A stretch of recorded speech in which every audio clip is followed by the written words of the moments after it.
하나님은 영이시니 예배하는 자가 영과 진리로 예배할지니라. 아멘.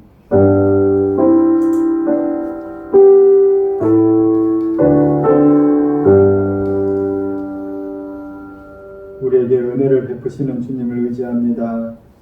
우리의 도움은 오직 여호와께 있사오니 우리가 주님을 바라봅니다. 이 시간에 예배 가운데 임재해 주시고 우리와 함께하여 주시옵소서. 예수님 이름으로 기도합니다. 아멘.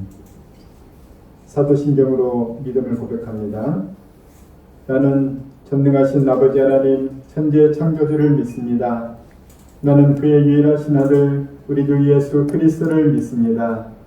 그는 성령으로 잉태되어 동정녀 마리아에게서 나시고 본디오 빌라도에게 고난을 받아 십자가에 못 박혀 죽으시고 장사된 지 사흘 만에 죽은 자 가운데서 다시 살아나셨으며 하늘에 오르셔 전능하신 아버지 하나님 우편에 앉아 계시다가 거기로부터 살아있는 자와 죽은 자를 심판하러 오십니다.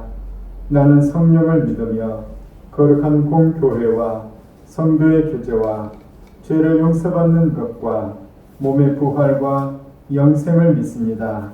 아멘.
아버지 하나님, 코로나19로부터 시작된 이 모든 상황들로 인해 우리 성도들이 각자의 자리에서 예배를 드립니다.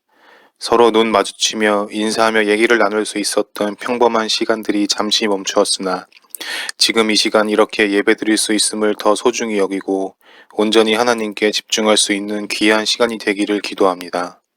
하나님, 우리 성도들 모두가 각자의 골방에서 매일 기도와 회개를 통해 영적으로 충만한 삶을 누리고 있으나 저는 그렇지 못했습니다. 마음으로 순간마다 기도와 감사를 드리긴 했지만 제 자신을 온전히 내어드리지 못했습니다. 항상 주님은 제게 가장 좋은 것들을 채워주시는데 이 핑계 저 핑계로 주님께 집중하지 못한 저의 모습을 회개합니다. 하나님, 코로나19로 인해 평범했던 일상들이 불안과 우려로 바뀌었습니다. 하지만 굴하지 않고 최전선에서 자신을 희생하며 싸우고 있는 의료진, 정부, 관계부처에 속한 모든 사람들이 지치지 않게 해주시고 이 상황을 이겨낼 수 있는 지혜와 능력을 부어주시옵소서. 이에 반해 자신들의 잘못을 인정하지 않는 신천지의 모습을 봅니다. 헛된 우상을 세워 아무것도 모르는 사람들을 미혹시켜 이 땅에서의 삶을 갉아먹고 영혼까지 천국으로 보내지 못하게 만드는 이 세력들이 드디어 세상에 드러나게 되었습니다. 이들의 실체가 세상에 낱낱이 드러나 세력이 사라지게 하시고 속해 있는 불쌍한 영혼들이 다시 하나님께 돌아오게 하소서. 주기쁜 교회 성도들을 위해 기도합니다. 저희 모든 성도들이 삶 속에서 어려울 때나 기쁠 때나 항상 동행하시며 세상에서 승리할 수 있는 지혜와 힘을 주시옵소서. 또한 저희들이 어떤 상황에서도 흔들리지 않고 절대자이신 하나님만을 의지하며 의뢰할 수 있도록 영원히 항상 깨어있게 해 주시옵소서. 말씀 전하실 목사님을 위해 기도합니다. 하나님의 말씀을 전달해 주신 목사님께서 예배관에 영적으로 깨어있을 수 있도록 성령의 임재가 충만케 하여 말씀 전달하는 그 입과 호흡에 하나님의 숨결이 깃들게 해 주시옵소서. 이제 예배를 시작합니다. 예배의 시작과 끝을 주님께 맡겨드리오니 주관하시고 이끌어 주시옵소서. 감사드리며 우리 주 예수 그리스도 이름으로 기도드렸습니다. 아멘.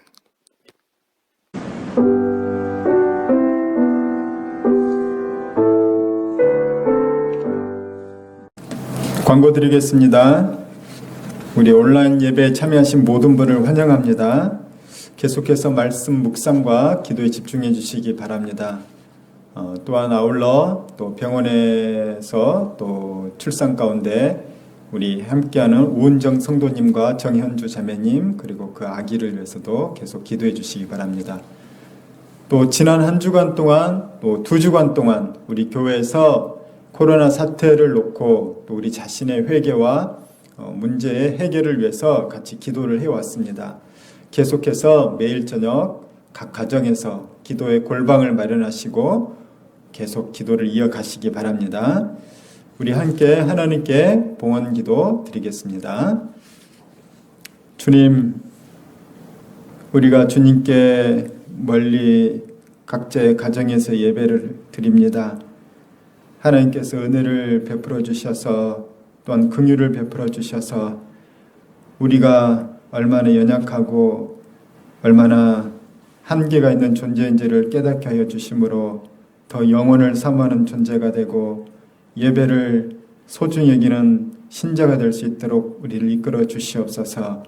이 시간에 하나님께 우리의 귀한 예물을 드립니다. 주님이 받으시고 또한 교회를 세우시며 선교가 이루어지게 해주시고 이 땅에 물질이 필요한 자들에게 흘러가도록 인도하여 주시옵소서. 이들의 믿음을 귀히 받아주시고 이들이 물질의 축복을 나눌 수 있는 복된 인생 살도록 복을 다하여 주시옵소서. 예수님 이름으로 기도합니다. 아멘. 함께 보신 말씀은 누가복음 17장 1절부터 19절 말씀입니다. 예수께서 예루살렘으로 가실 때 사마리아와 갈릴리 사이로 지나가시다가 한 마을에 들어가시니 나병 환자 10명이 예수를 만나 멀리 서서 소리를 높여 이르되 예수 선생님이여 우리를 불쌍히 여기소서 하거늘 보시고 이르시되 가서 제사장들에게 너희 몸을 보이라 하셨더니 그들이 가다가 깨끗함을 받은지라. 그 중에 한 사람이 자기가 나은 것을 보고 큰 소리로 하나님께 영광을 돌리며 돌아와 예수의 발 아래 엎드려 감사하니 그는 사마리아 사람이라. 예수께서 대답하여 이르시되 10사람이 다 깨끗함을 받지 아니하였느냐? 그 9은 어디 있느냐? 이방인 외에는 하나님께 영광을 돌리러 돌아온 자가 없느냐 하시고 그에게 이르시되 일어나 가라. 내 믿음이 너를 구원하였느니라 하시더라. 아멘. 오늘 말씀 제목은 감사가 믿음입니다. 예수님 당시에 이스라엘에서 가장 불쌍한 질병은 나병입니다. 나병은 감염병의 일종으로 요즘에 코로나19와 같은 빠른 확산이 일어나는 질병은 아니지만 한번 걸렸다 하면 삶의 모든 부분을 송두리째 망치게 하는 아주 끔찍한 질병입니다. 우리 사진을 한번 보겠습니다. 우리나라에도 일제강점기 시절만 해도 나병 환자들을 흔히 볼 수 있었습니다. 옛날 사람들은 나병 환자들을 문둥병자라고 이렇게 문둥이 또 이렇게 부르기도 했습니다. 제가 어떤 이의 글을 읽었더니 그다음 이분이 어린 시절에 자기 동네에 문둥이라고 불리는 나병 환자가 한 명 살고 있었다고 합니다. 이분의 기억에 그 나병 환자는 동구 밖 외딴 집에 살았고 가끔 멀리서 이렇게 볼 수 있는 그런 존재였다고 해요. 그런데 이분이 볼 때마다 그 나병 환자는 항상 술을 마시고 있었다고 합니다.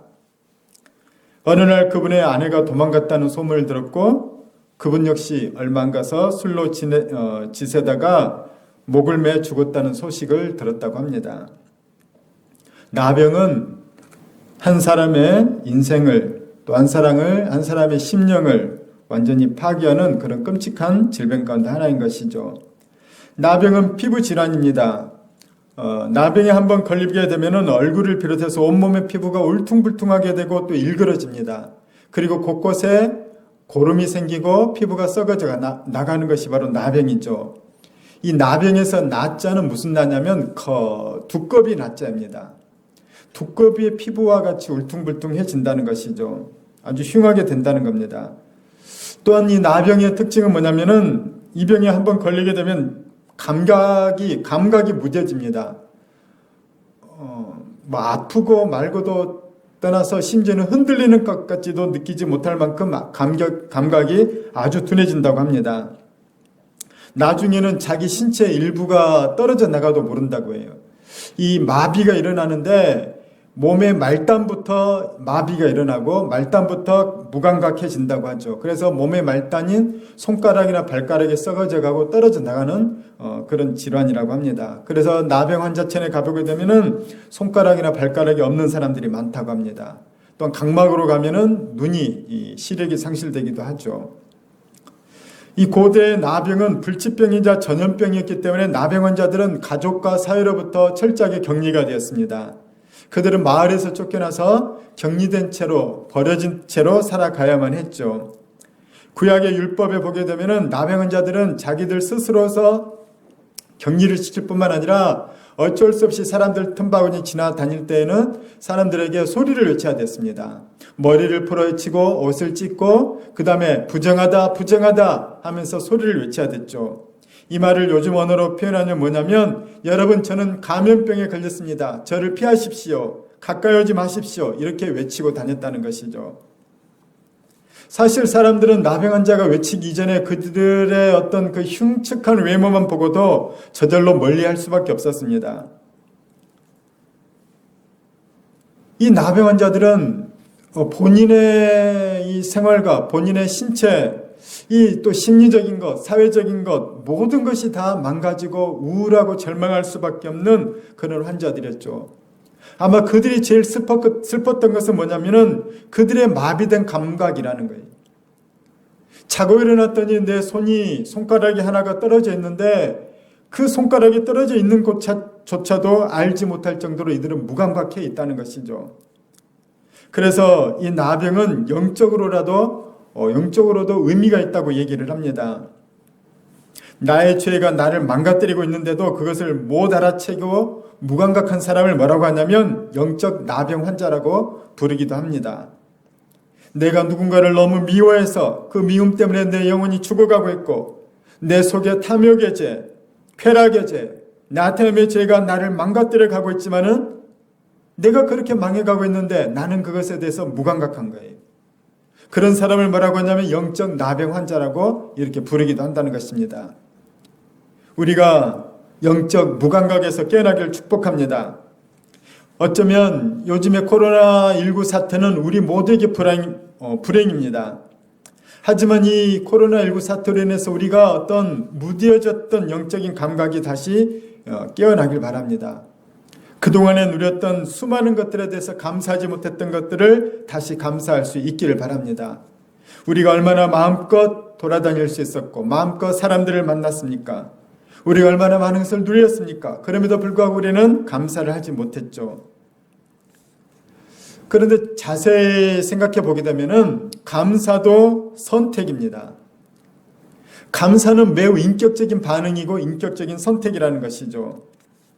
우리 주변에 보게 되면 감사할 것이 그렇게도 넘쳐나는 사람처럼 보이는데 그 사람은 그 넘치는 감사를 감사하는 게 아니라 오히려 불만과 불행 가운데서 인생을 사는 사람들이 있다는 거예요.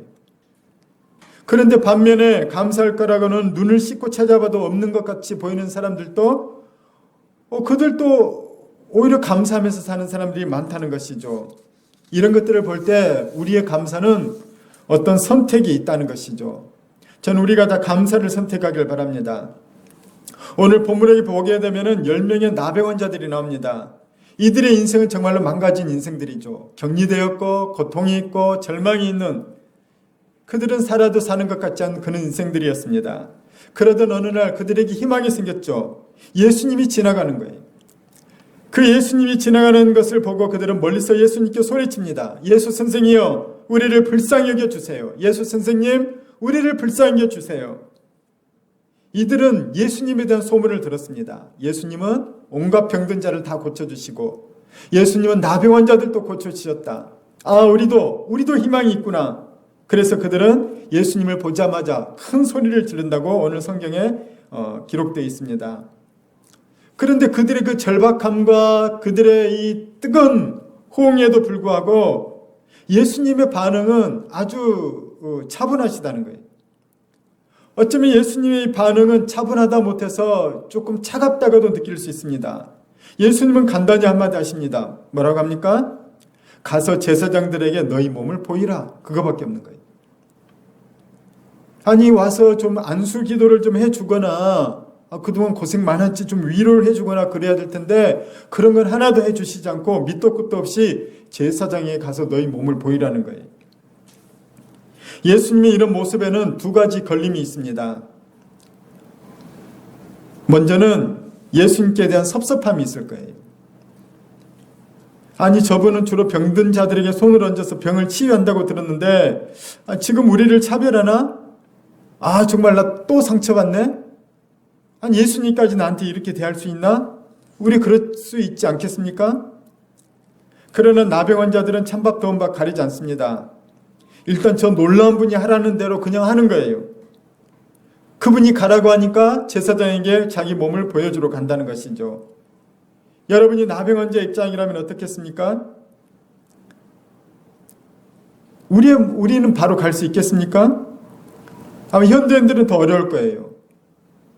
인권을 뭘로 보느냐, 우리를 차별하냐, 아마 농성을 할지도 모릅니다. 그러나 이들은 아주 단순해요. 이들의 믿음과 순종은 너무나도 대단해 보이죠. 그들은 예수님의 그 말 한마디 믿고 그냥 가는 거예요. 자, 예수님의 이런 이 명령에 대해서는 두 번째 걸림돌이 있습니다. 그거는 뭐냐면 구약의 율법을 보게 되면 나병 환자는 자신의 나병이 다 나아야 제사장을 찾아가서 제사장에게 나았다는 확증을 받게 되어 있습니다. 그런데 이들은 낫지 않았어요. 예수님께서 고쳐주지도 않았죠. 그럼에도 불구하고 제사장을 찾아가야 됩니다. 그렇다면 제사장에게 가서 그들은 어떤 봉변을 당할지 모르죠. 마을 사람들이 돌을 던질 거예요. 그리고 그들은 더 큰 욕을 먹을 것입니다. 그럼에도 불구하고 그들은 예수님 말씀에 의지해서 제사장을 찾아간다는 거죠. 이들의 순종과 이들의 믿음은 정말 대단한 것입니다. 칭찬을 만하죠.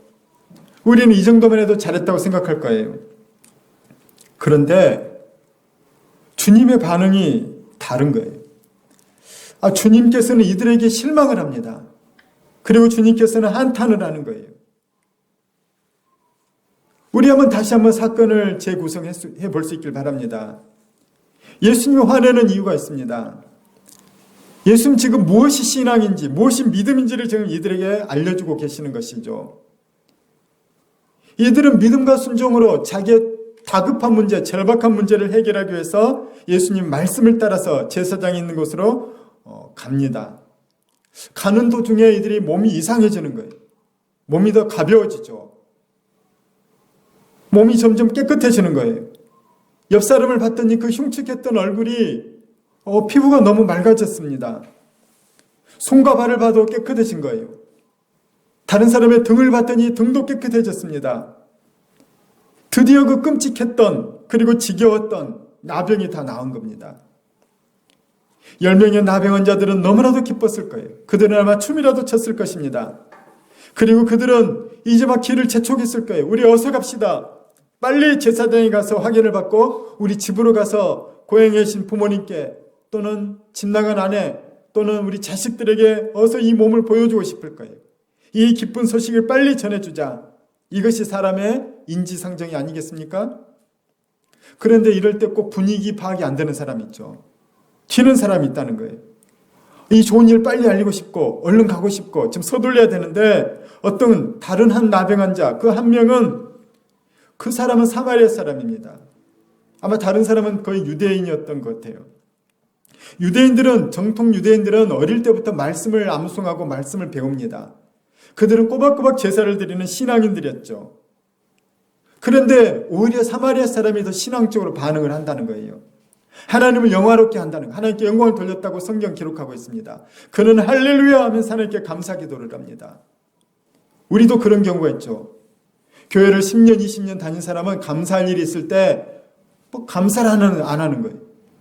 분명히 하나님께 감사해야 되는데 전혀 감사하지 않는 사람이 있어요. 그런데 어떤 사람은 교회 나온 지 몇 달밖에 안 됐음에도 불구하고 이거 하나님께서 해주셨습니다. 하나님이 나를 이렇게 사랑해 주시죠. 그러면서 감격해하는 사람들이 있다는 거예요. 저는 우리가 이 감격을, 감사를 회복하길 바랍니다. 그런데 이 사마리아 사람은 더 거슬리는 게 뭐냐면은 여러분은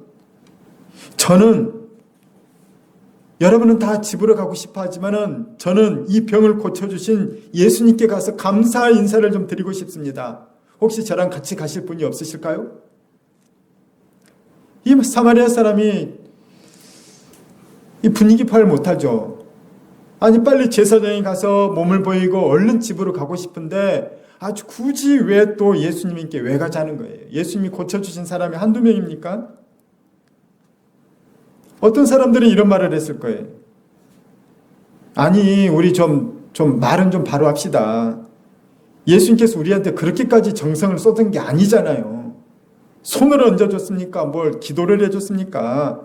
자세히 뭐 설명을 해줬습니까? 그냥 우리한테 제사장한테 가라고 해서 우리는 그냥 갔을 뿐이고 가다가 나왔습니다. 이거 하나님이 해주신 거 아닙니까? 그 하나님께 감사했으면 됐지 뭘 또 예수님께 가서 감사를 또 표합니까? 우리 부모님이 나 때문에 속병이 들었어요. 우리 부모님이 얼마나 고통스러운 인생 사셨는지 모릅니다. 우리 한시라도 빨리 고향에 가서 부모님께 먼저 말씀드립시다. 다른 사람도 얘기했을 겁니다. 맞아. 예수님이 얼마나 바쁘신 분입니까? 괜히 그 바쁘신 분 찾아가서 번거롭게 하지 맙시다. 그리고 예수님은 계속 이동 중이지 않습니까? 지금 어디로 간 줄 알고 우리가 어떻게 찾아갑니까?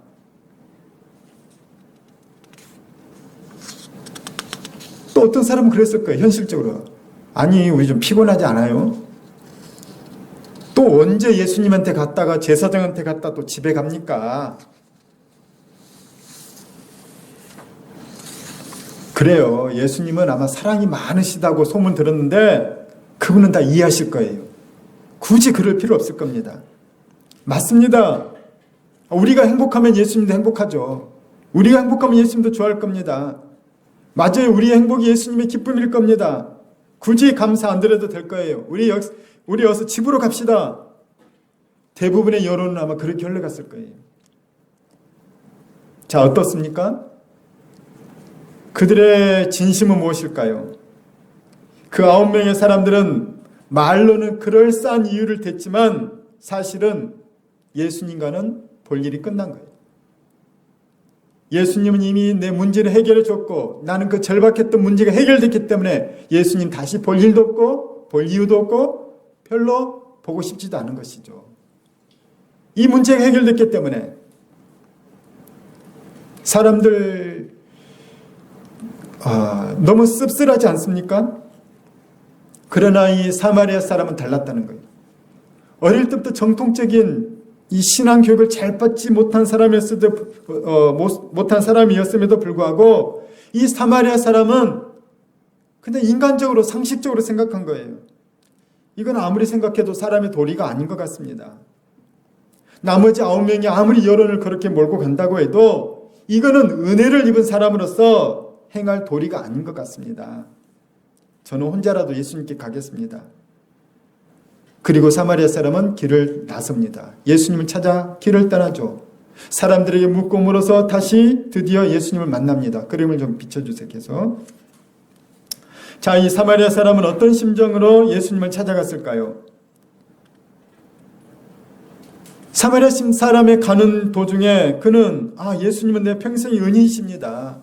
내가 예수님을 안 만났다면 저는 지금도 그 흉하고 외로운 나병 환자로 절망 가운데 살고 있었을 것입니다. 주님, 제가 저의 이 감사한 마음을 어떻게 표현할 수 있을까요?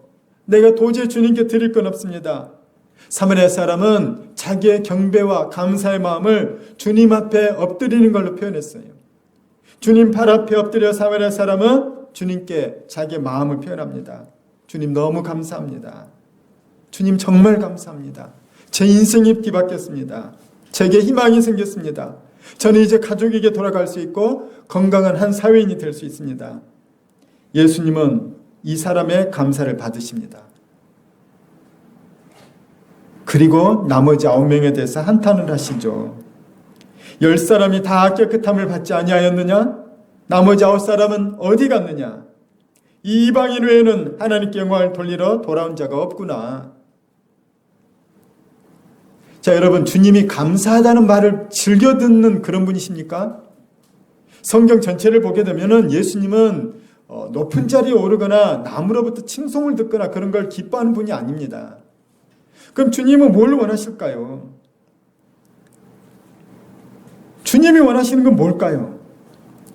예수님께 좋은 소리, 높인 소리, 그런 소리 듣는 것이 주님이 원하는 것이 아니라 나는 너에게 인격적인 믿음을 원하신다는 거예요. 사람으로서 해야 될 도리를 원하신다는 거죠. 나병 환자로 사회로부터 격리되고 몸이 썩어져가고 죽어져가고 절망밖에 없던 인생이 예수님 때문에 그가 인생이 변화되고 새로워졌다면은 당연히 예수님께 와서 감사하는 것이 인간적인 도리가 아니냐는 거예요. 나머지 9명 이제 볼일 끝났다고 문제 해결됐다고 예수님을 아예 외면하는 그 비인격적인 모습에 대해서 예수님은 슬퍼하신다는 겁니다.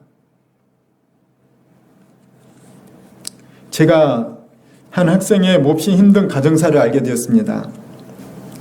그 학생은 우리 교회에서 멀지 않은 곳에 삽니다. 그 학생의 사연은 이랬습니다. 아버지가 사업을 망하시고 육체 노동을 하고 계십니다. 그러나 그것도 요즘 힘들어서 잘 되지 않는다고 해요. 어머니도 건강이 안 좋으시고 본인이 아르바이트를 여러 개 해서 학교를 자기 아르바이트 비용으로 학교를 다닌다고 했습니다. 더 큰 문제는 아버지가 이 할아버지께 상속받은 땅이 있다는 거예요. 형제들의 땅, 처분할 수도 없는 그 땅이 아버지 명의로 되어 있기 때문에 국가 장학금도 못 받는다고 합니다.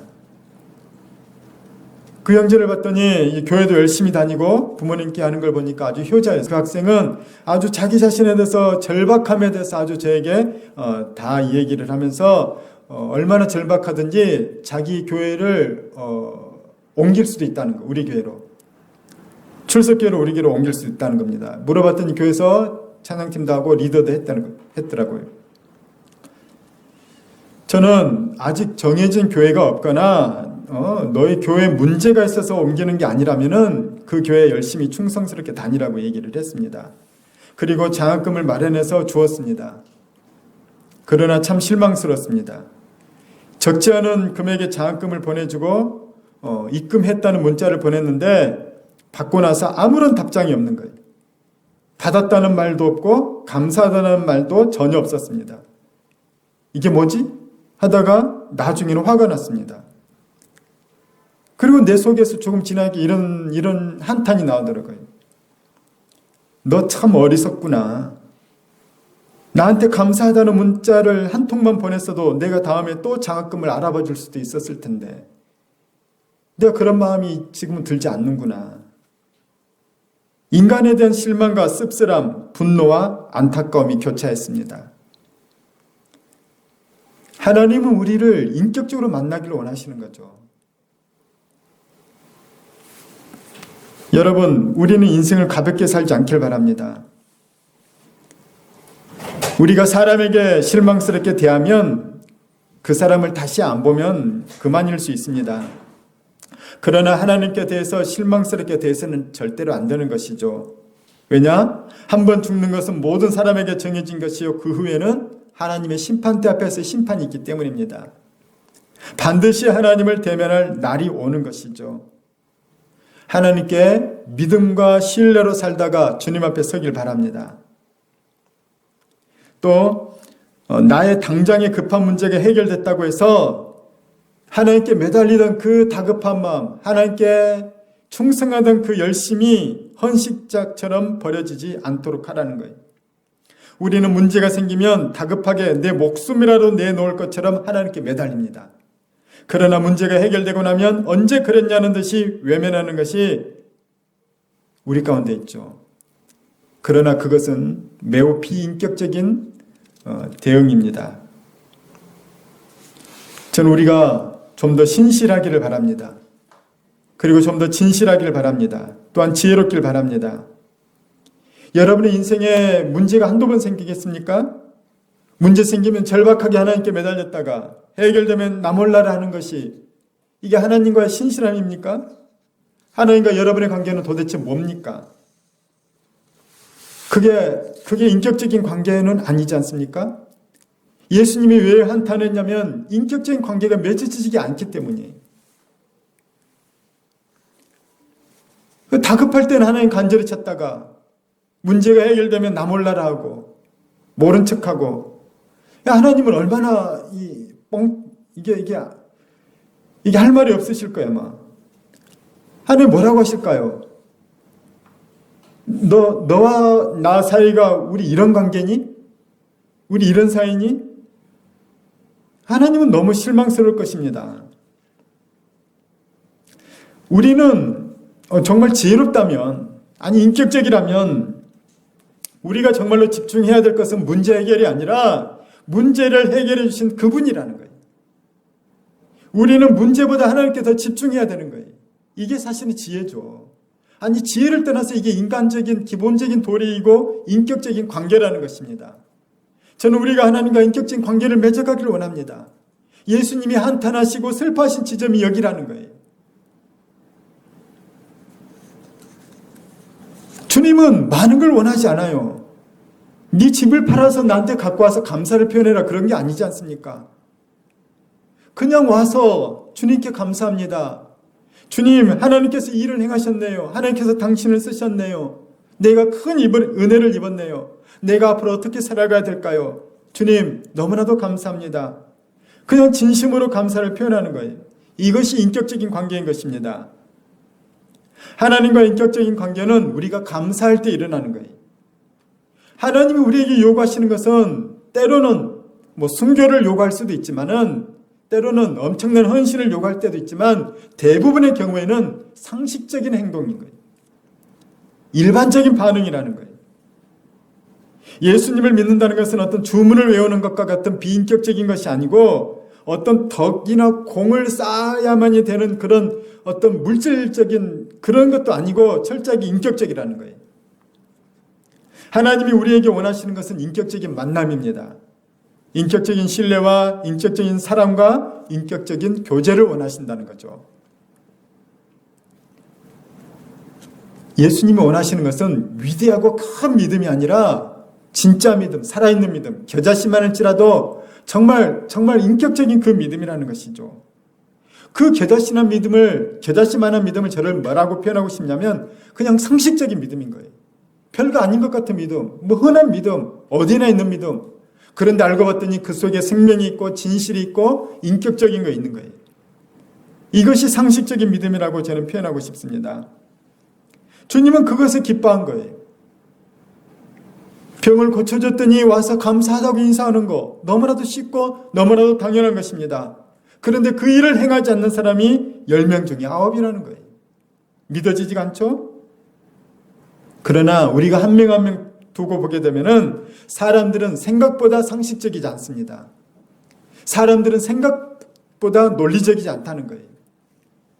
사람들은 생각보다 논리적이지 않고 상식적이지 않는 이유는 철저하게 자기중심이기 때문이라는 거예요. 내 문제가 해결됐으니까 하나님 필요 없는 거예요. 내 마음이 편하니까 하나님 필요 없는 거죠. 이것이 이기적이고 자기중심적인 사람들의 모습이라는 거죠. 그 이기성만 내려놔도 우리는 상식적이고 인격적인 반응을 할 수 있는 것이죠. 자, 예수님을 잘 믿는 것이 뭘까요? 오늘 제목이죠. 우리는 감사할 때 우리의 믿음이 표현이 됩니다. 감사할 때 우리의 인격성이 표현이 되는 것입니다.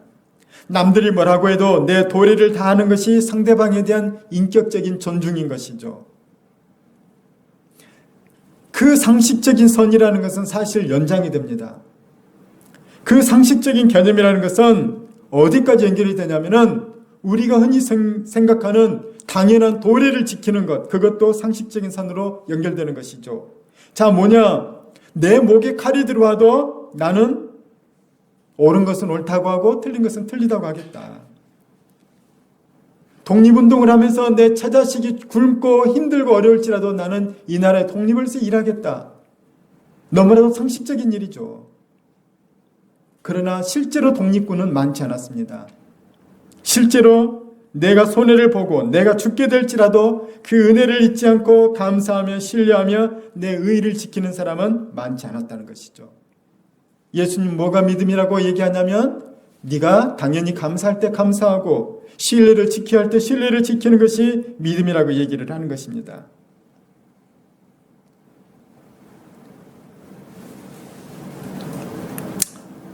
하나님께서 원하시는 우리의 신앙의 모습은 바람직한 그리고 상식적인 인간의 모습으로의 회복인 거예요. 하나님께서 아담과 하와를 처음에 지었던 그 숭고하고 아름다운 본연의 그 인격적이고 바람직한 모습의 회복이라는 것이죠. 그 개념은 모든 사람들이 다 마음에 품고 있습니다. 그러나 남을 비판할 때는 쓰지만 자기 스스로에게 삶에는 적용을 잘 하지 않는 것이죠. 오늘 예수님은 10명의 나병 환자들을 고쳐주셨지만 다시 돌아와 감사하는 환자는 단 한 사람, 사마리아 사람밖에 없었다는 거예요. 주님은 그것을 한탄하십니다. 이것이 뭐 어려운 일입니까? 그러나 나머지 9은 어려웠던 거예요. 빨리 집에 가고 싶은 마음.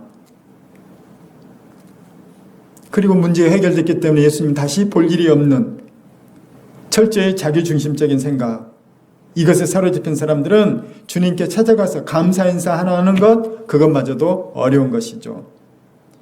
예수를 믿는다는 것은 인간다움이 회복되는 것입니다. 요즘에 우리 신천지가 코로나19 때문에 대한민국 전체 온 세계에 알려진 것이 그나마 큰 다행입니다. 신천지가 이단인 것은 그들의 교리가 성경적이기보다는 마귀적이기 때문이기도 하지만은 그들의 삶의 열매가 거짓과 파멸과 분열과 이기심으로 가득한 그 인격성의 그 타락이기 때문이라는 거예요. 그들은 인간관계를 거짓이 끼어들게 하기 때문에 비인격적으로 만듭니다. 우리는 신천지가 얼마나 비기독교적이고 비성경적이고 비인격적인지를 알고 있죠. 그렇다면 정통교회를 다니는 여러분은 어떻습니까? 우리는 하나님을 어떻게 대하고 있습니까? 하나님께 마땅히 감사를 드리고 있나요? 하나님께 대해서 인격적인 존중과 감사를 드리고 있습니까? 내 문제에 집중해서 허우적거리고 있나 아니면 하나님께 집중해서 하나님 그분을 붙잡고 있나요? 믿음의 세계는 우리가 반드시 알아야 될 것이 신비와 상식의 결합입니다. 하나님을 믿는다는 것은 신비의 세계도 있는 거고 상식의 세계도 있는 거예요. 쉽게 표현하면 병이 들면 병원에 가서 치료를 받고 입원해서 내 중세가 너무 심각할 때는 목사님을 초청하든지 성도들이 신방와서 그리고 나도 하나님께 기도하는 거예요. 이것이 바로 신비와 상식의 결합입니다. 많이 아파도 나는 기도만 하면 나아 하면서 병원에 안 가는 것은 신비주의에 치우친 것이죠. 많이 아파서 병원에 입원해 놓고 기도도 안 하고 기도 요청도 안 하는 것은 인본주의라는 거예요. 이건 신앙이 없는 것이죠. 건강한 기독교 신앙은 상식과 신비의 결합이며 적절한 조화입니다. 저는 우리가 이 신비와 상식의 적절한 결합과 조화가 있기를 바랍니다. 소위 믿음이 좋다는 사람들도 상식이 부족한 경우가 있어요. 매우 상식적이라는 사람은 또한 성령의 역사를 과소평가하는 우를 범하기도 합니다. 치우치지 않기를 바랍니다. 바람직한 한 인간으로서 회복된 그리스도인들은 상식을 우습게 보지 않아요. 그렇다고 신비를 무시하지도 않습니다. 우리가 감사할 때 감사하는 것은 상식입니다.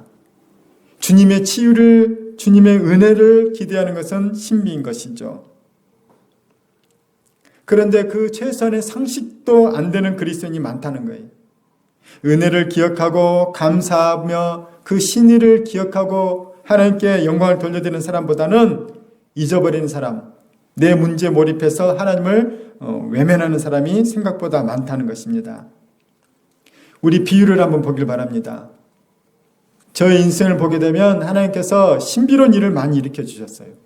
병고침도 주셨고 방언도 나오게 하셨고 환상도 보게 하셨고 때로는 예언도 또 예언을 받기도 여러 신비적인 경험들이 있었습니다. 그러나 우리 삶의 대부분은 상식인 거예요. 하나님은 신비만 신앙이라고 얘기하지 않고 상식이 신앙이라고 얘기를 합니다. 둘 다 신앙이라고 얘기합니다. 우리 삶의 더 많은 몫은 상식인 거예요. 내가 내 가족에게, 내 함께 일하는 사람에게 어떻게 대하고 있는지, 그들을 존중하는지, 그들에게 신뢰할 만한 사람인 것인지, 내가 하나님께 대해서도 마찬가지인 거예요. 내가 하나님께 대해서 기도 응답이 중요한 건지, 하나님 그분이 중요한 건지, 하나님과 관계를 소중히 하는 것인지, 아니면 나의 문제 자체에 몰입하는 것인지, 우리는 건전한 상식을 갖길 바랍니다. 우리의 삶에 좋은 일도 일어나고 나쁜 일도 일어납니다. 그런 것은 일상다방사인 것이죠. 그 일상적인 일 가운데 우리가 그래도 주님을 의지하고 주님께 대해서 신의를 지키고 주님의 인도하신 가운데 은혜를 기대하면서 동행하는 삶, 이것이 신앙의 길인 것이죠. 저는 우리가 모두 이 길을 걸어가며 승리하기를 주의 이름으로 축원합니다. 같이 기도하겠습니다. 주님 감사합니다. 우리가 감사할 것이 얼마나 많은지 모릅니다. 그러나 우리는 불만, 원망, 남 탓, 그리고 팔자 탓, 그럼 나는 왜 이렇게 되는 게 없어? 자기 연민, 자기 자책에만 빠질 뿐 하나님께 대한 감사는 너무나도 소홀했습니다. 인생을 뒤바꿀 만한 구원의 역사가 일어나고 내 영혼의 운명을 뒤바꿀 만한 지옥에 갈 인생이 천국에 가게 되었음에도 우리는 감사하기보다는 하나님과 사람에게 원망할 때가 많았음을 고백합니다. 이 시간에 우리를 용서하시고 다시 감사가 회복될 수 있도록 이끌어 주시옵소서. 감사도 우리의 선택인 줄 믿습니다. 내가 인격적인 하나님 앞에 내 감사를 선택하고 주님과의 동행하는 관계 속으로 들어가기를 소원합니다. 내 문제보다 크신 하나님께 집중하며 내가 나아가기 원합니다. 일상의 모든 상식적인 일들 가운데 인간의 회복된 아름다운 본성으로서 도리를 다하는 하나님의 형상이 회복되도록 이끌어 주시옵소서. 예수님 이름으로 기도합니다. 아멘.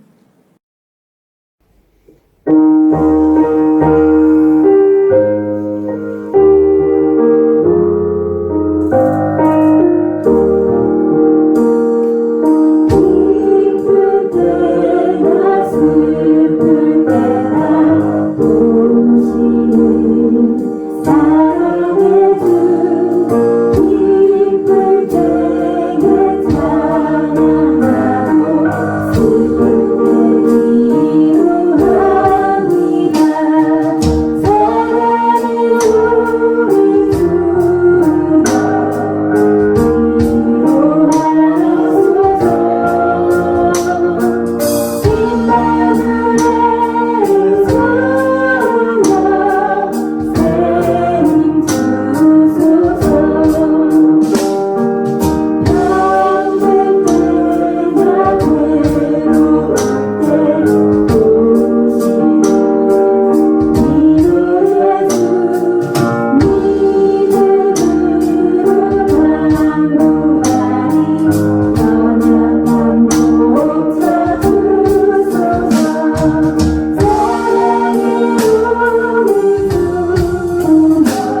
우리의 구원자 되시는 예수 그리스도의 그 크신 은혜와 하나님 아버지의 무한하신 사랑과 성령님의 감동, 감화, 역사하심이 믿음으로 살고 믿음으로 반응하며 기쁠 때나 슬플 때나 범사의 일상의 삶 가운데 주님께 감사하고 주님과의 관계성 가운데 살아가기를 소원하는 주의 사랑하는 자녀들의 머리 위에와 이들의 가정과 이 교회 위에 또한 선교사님들과 가정과 그 사역 위에 이 한국교회 위에 한국 사회 위에 온 세계 위에 이제로부터 영원히 함께 하셨기를 간절히 축원합니다.